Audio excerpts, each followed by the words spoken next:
As the sun was almost at its highest point the next day, Luna, Ragnar, Crescent, and Ripple were approaching the border into Wolfline territory. Upon closer inspection, they could see a group of 5 cats waiting in the shade of a tree and looking in their direction.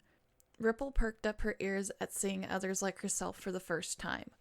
Only one of them seemed to be around her size, as the others were full-grown. Seeing her daughter so curious, Luna leaned down and decided to do a small introduction of the cats she knew. The silver she-cat with yellow eyes is the leader of the wolf line, Bright Moon. She leads the line with wisdom and watches for any coming dangers to prepare for. The white-spotted, dark gray Tom with blue eyes next to her is her lieutenant, Ivy Nose. His job is to assist Bright Moon when she has much to do, or if she is ill and needs someone to step in and give guidance while she heals. Next to him, with their pale, creamy white fur and bright green eyes, is the healer, Nightwish. She is the one who tends to the sick and injured. The one by Nightwish that has the white fur with black spots and one brown, one blue eye is Leafthorn. He is one of the guardians of the line, what you will be once you go through the fledgling training and are given a full name. I do not know the fledgling next to Leafthorn with the dark gray fur and yellow eyes, but she is one that you will train with going forward, I'm sure. Ripple nodded her head as she listened to her mother with rapt attention as they got closer to the cats until they were standing right in front of them. Bright Moon stepped forward and dipped her head in greeting to the group. "Hello, Luna. Ragnar. It has been a while since we last met." Luna dipped her head down and pressed her nose to Bright Moon's head in return. "Yes, it has been a while, has it not? I am sure Eclipse informed you of why we have come." Motioning with her tail, Luna pointed at Crescent and Ripple in turn. "These are 2 of my children, Crescent and Ripple. Asher stayed at home with his uncle while we made our journey to bring Ripple to the wolf line." Both Crescent and Ripple flicked their ears in acknowledgement of their introduction to the line cats as they turned to look at them standing in front of Ragnar. Bright Moon dipped her head in greeting to the children as well before focusing her gaze on Ripple. "Yes, Eclipse has informed us of the new one coming to join us in the forest. It is my pleasure to meet and welcome you, Ripple. I hope you will be able to settle into the forest nicely and come to see it as your home." Motioning towards the rest of the cats beside her, Bright Moon narrowed her eyes gently at the young she-cat. "I'm sure Luna introduced everyone's names and who they belong to after spotting us, but I would still like to do an introduction. As stated, my name is Bright Moon. I lead the Wolfline cats. Next to me is my second in command, Ivy Nose." "It's a pleasure to meet you." Ivy Nose bowed his head slightly toward Ripple at his introduction. Ripple, instead of following the set example, stepped forward, tilted her head up, and pressed her nose against his, shocking Ivy Nose for a moment before he regained his composure and narrowed his eyes curiously. "It is nice to meet you as well." Ripple stepped back to her brother's side after replying. Luna saw the shocked expressions of the cats that seemed to be unable to respond to what happened. "Please forgive her. If she has a good impression of someone based on her instincts, she tends to feel close to the others straight away, and can come across as bold to strangers." Ragnar wrapped his tail around Ripple's paws where she stood in an attempt to warn her to be still as he explained. "No offense taken, nor am I upset at her. Rather, it seems I have been given a pleasant surprise." Ivy Nose began to purr slightly, looking as if he had learned some interesting secret from the short contact with Ripple, as the rest of the line cats were still stuck with shock. Looking over and meeting Ripple's eyes, Ivy Nose blinked at her. "I look forward to getting to know you more, Ripple." Coming back from her state of shock, Bright Moon looked back and forth between Ivy Nose and Ripple for a few moments before continuing. "Ivy Nose is to be Ripple's mentor once she is named as a fledgling, so the 2 will get to know each other fairly well." Continuing the introductions on the other side of Ivy Nose is our healer, Nightwish. She is responsible for healing sickness and wounds with herbs. Nightwish shook her head to steady herself from the shock before dipping her head. "It's nice to meet you, but please try not to get hurt too often. While I may be a healer, I cannot bring someone back from the dead." Ripple nodded to Nightwish but remained where she stood this time. Nightwish looked slightly dejected to only receive a nod in return, and glanced towards Ivy Nose with a jealous look to see his eyes refuse to move from Ripple. Bright Moon continued on without acknowledging Nightwish's bad mood. Beside Nightwish is her brother Leafthorn. The 2 are from the same litter of kits, but followed different paths within the line. Leafthorn is one of our strongest fighters, second only to Ivy Nose. Leafthorn flicked his ears in response to his introduction and crouched down to meet Ripple's eyes. It's wonderful for us to welcome in a new friend. If you need any help or have questions, you are more than welcome to come find me. Tilting her head to the side slightly, Ripple nodded towards Leafthorn.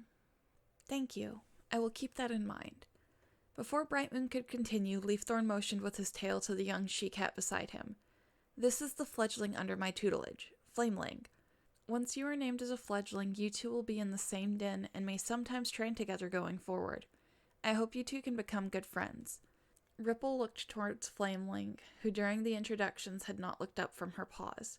She seemed to be somewhat shy. Taking the initiative, Ripple stepped forward towards Flameling and stopped about a stone throw away. I look forward to learning with you, Flameling.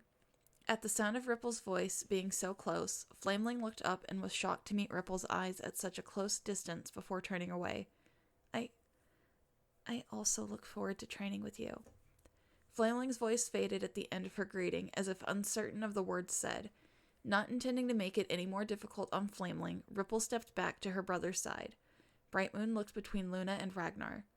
Will you all be heading back straight away, or do you intend to rest before leaving? Your temporary den nearby is always ready for you to use if needed. Ragnar shakes his head and looks at Brightmoon. We will be heading back now. It is already difficult for us to part with our precious daughter. If we were to stay, we may attempt to take her back with us regardless of all factors. I only request that you make sure she settles in well among the line. Bowing their heads, Luna and Ragnar turned to head off. Only Crescent refused to move for a moment before licking the top of Ripple's head and dashing off after their parents. Ripple watched the group shrink into the distance before she was prodded by Ivynose. Let's get you back to camp and settle in. We will need to introduce you to the rest of the line and give you your fledgling name. Rising to her paws, Ripple fell into step with Ivynose as Brightmoon and the rest of the cats turned and headed back towards home. The camp is in the heart of the territory.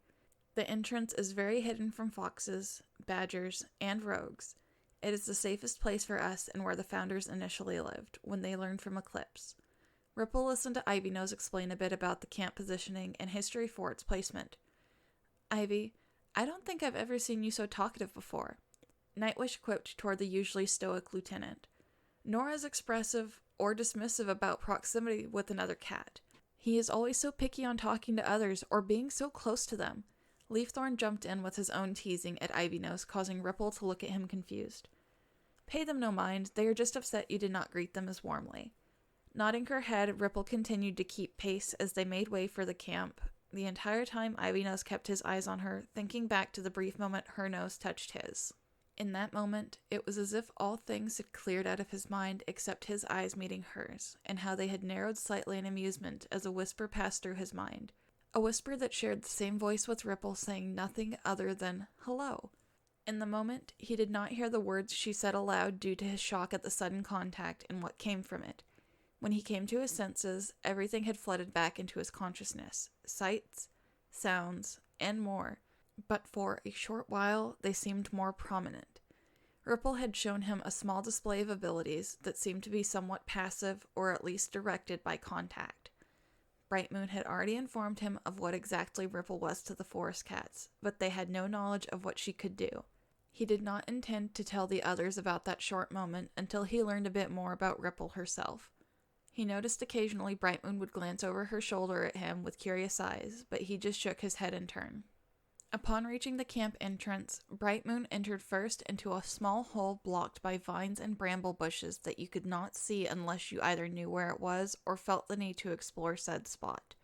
All the others filed in with Ivynose entering last behind Ripple. At the entrance of what the rest of the line had thought to be a patrol, many cats looked up and quickly noticed the small, brown and white she-cat among the group that they were unfamiliar with. Ignoring the questioning gazes, Brightmoon made her way to the stone that jutted towards the sky in the center of camp and climbed to the tip. All those who bask in the light of the moon, heed my call and come listen to the news I bring. Brightmoon's voice rang out to every corner of the camp, and many cats emerged from what seemed to be surrounding dens. Cats of all ages made their way out into the open to listen to what their leader had to say. Upon seeing the majority had emerged, Brightmoon continued. Today we bring back a new cat who has been entrusted to us by both Eclipse and her descendants to both train and welcome into our line. Beside Ivynose stands his newly assigned fledgling, Rippling. brought to us by her adoptive parents, Luna and Ragnar, so that she may socialize and live with us among the forest. I entrust you all to help her become familiar with the camp, territory, and yourselves." All cats in the center of camp turned to look at each other before glancing at the newly announced Rippling. After a moment, many began to show signs of acknowledgement or greeting. A few of the kits from the nursery attempted to dash over to inspect the newcomer, but were stopped by their mother, yet no objections came about. If everyone has understood, then that is all. You may all return to whatever you may have been doing. As the cats dispersed, Ivy-Nose leaned over and nudged Rippling's shoulder. "Come with me. I will show you around the camp." Nodding her head, Rippling bid farewell to Nightwish, Leafthorn, and Flameling, and followed behind Ivy-Nose. He first led her over to the rock where Brightmoon still stood. This is Howling Rock. It is where the leader of the line, in this case, Brightmoon, calls a meeting with the other line members to inform them of important news or to conduct acknowledgement ceremonies. Brightmoon made her way down from the rock and looked at Ivy-Nose for a moment while he explained. "Nightwish and Leafthorn were right. You were certainly more chatty all of a sudden." Narrowing her eyes in amusement, Brightmoon fell into step beside Rippling as Ivy-Nose ignored the comment and led her over to the nursery. As they approached, 3 kits tumbled out of the entrance in a rush. Rippling stopped as they came crashing to a stop right in front of her. "Echo Kit, Storm Kit, Berry Kit, what in the world are you 3 doing?" A loud reprimand came from inside the nursery, aimed at the kits lying in a pile in front of Rippling. "This is the nursery where any expecting mother will stay from before their litter is born until the day they become fledglings. These 3 are the only kits currently with their mother being Blue Blossom, who you heard yell just now." Ivy-Nose explained while nudging the kits back into the nursery. "We don't want to go back to the nursery yet. We want to talk to the strange-scented Rippling." Echo Kit complained while trying to keep from being pushed back inside. "Is it true you were living with wolves before you came here?" Berry Kit chimed in while looking at Rippling. In response, she nodded her head slightly in affirmation. "Were you not scared they might crush you by accident? Wolves are big, aren't they?" Storm Kit questioned further, but before Rippling could give any more answers, Brightmoon walked over to help send the kits back inside to their mother. "I apologize for that. The 3 are overtly curious when they come into contact with something new." Brightmoon lowered her head in apology, but Rippling quickly nudged her chin. "You don't have to apologize, Brightmoon." Looking back at the nursery, Rippling narrowed her eyes gently. "Young ones are always curious, regardless of species." After the kits were settled back in the nursery with their mother, Ivy-Nose nudged Rippling to continue moving as he led her over to the Elder's Den next.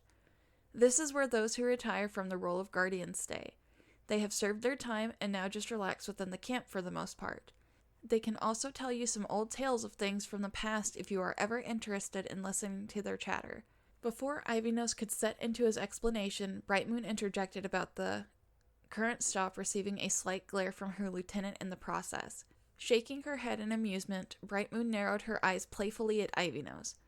"All right, Ripple. It seems Ivy is getting you settled in and introducing things to you well enough. I should take my leave to go check on the patrols that have been back for a while." Leaning down, Brightmoon rested her chin on Rippling's head before turning and making her way towards some of her line mates who had been waiting to report from patrol. Rippling and Ivy-Nose watched her walk away before continuing to the healer's hovel. Next up is where Nightwish stays. She stores her herbs inside and organizes them to find them easiest for her. Currently she does not have a fledgling, but when it is time for her to take one, they will stay here with her. Nightwish walked out as Ivy-Nose finished explaining and saw the 2 turning to go to the next spot. "Before you continue, why don't we get some prey from the pile and eat?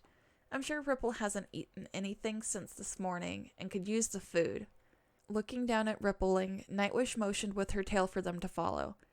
"Come on, let's go find you a good piece of prey. Maybe there's a rabbit left the 2 of you can share." Without waiting for Ivy-Nose or Rippling to respond, she bounded off towards the prey pile. It would not hurt to eat something before finishing showing you around.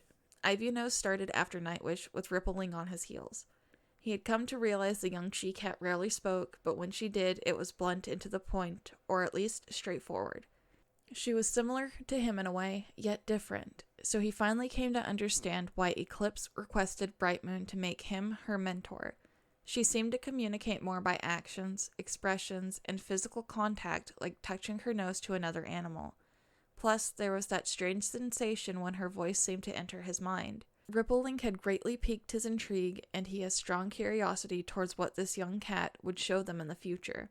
Upon catching up with Nightwish, they discovered she already had a rabbit set aside for the two of them to share while she had picked a sparrow for herself. Go on, Ripple, you must be starving. What you can't eat, Ivy can easily finish off for you. Nodding her head, Rippling lay down and carefully took a bite of the rabbit. After doing so, she nudged it toward Ivy Nose so he had better access to get some bites from it as well. Settling in beside Rippling, Ivy Nose set about taking a couple of bites of the prey until it looked like Rippling was full and finishing off the rabbit. After their stomachs were satisfied, Nightwish rose to her paws, flicking her tail at Ripple as she did so. You are welcome to drop by my hovel for a more in-depth tour when you are free to do so. After you finish your introduction around camp with Ivy, you should go take a rest in the fledgling den. I'm sure you are exhausted at this point. Once again, without waiting for an answer, Nightwish headed off back to her hovel to avoid Ivy Nose throwing a glare her way as he had at Bright Moon earlier. We only have 2 dens left to introduce. You're free to rest after that, and we will begin training tomorrow. You will also be shown around the territory. Leading the way, Ivy Nose took Rippling to the Guardian's Den. This is where the Guardians and myself sleep. It's easily the largest den besides the Healer's hovel, as it has to fit many cats inside. Once you finish training and gain your full name, you will be acknowledged as a Guardian and move into this den. As Ivy Nose explained, a couple of Guardians were entering the den to rest, nodding to Ivy Nose and Rippling as they passed. Last but not least is the fledgling burrow. All young cats who have come of age for training sleep here. With you joining, we now currently have 6 fledglings. Other than Flameling, the others are off with their mentors, and you can meet them later. Ivy Nose spoke as he led the way to the den for the young cats, as it was evident Rippling was showing strong signs of wariness. Nudging her towards the den, Ivy Nose narrowed his eyes. All right, that is it for the tour of camp. Go get some rest. It is evident the long journey as well as the change in environment has taken its toll. I will come fetch you at dawn for training. Nodding, Rippling made her way among the leaves and found a spot that held no strong scent of another cat and settled in among the moss and dried grass.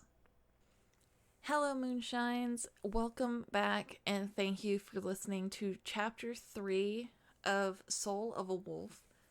If you've made it this far in the video, thank you very much for listening, and I hope you guys have been enjoying the story so far.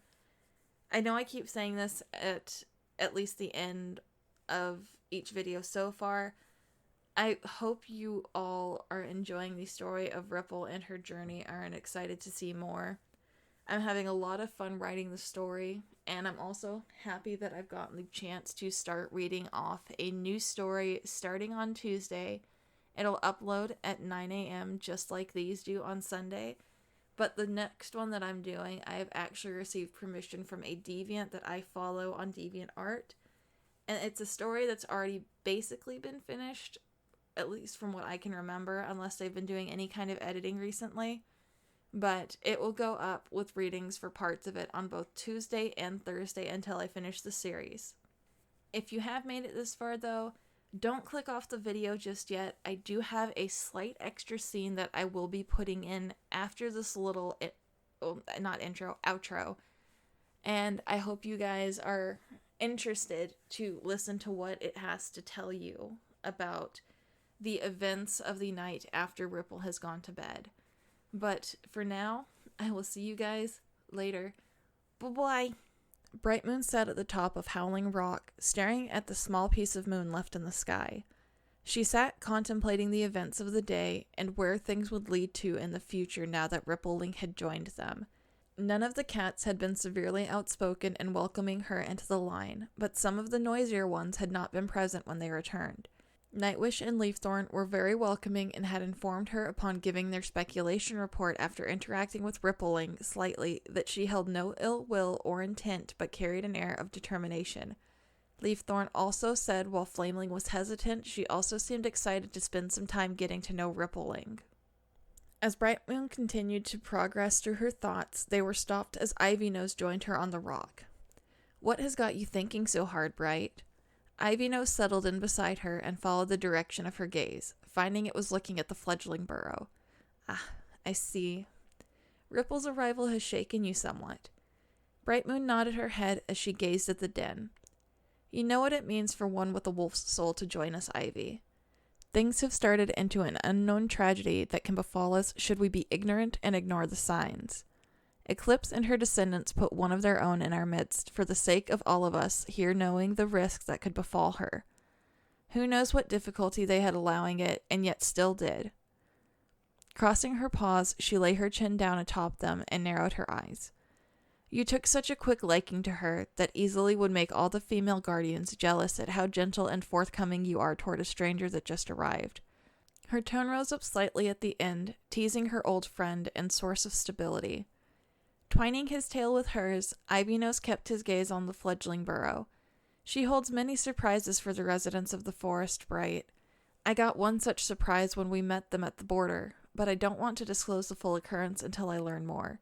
But she showed me, just slightly, and we just need to help her towards the goal that the Ancient Ones have sent her to us for. Looking over at Bright Moon, Ivy-Nose narrowed his eyes affectionately. Also, of all the she-cats, you are the only one I would care about being jealous. You know very well I have eyes only for you. Purring, Bright Moon shifted and nestled up against Ivy-Nose. The next fledgling competition is to be held in our territory. Sickness and wanderers have caused a delay, but I believe it to be time to announce we will be holding it on the day of the next half-moon. I will send out Nightwish to inform the other leaders. It is only fair the rest of the inhabitants meet Ripple as well.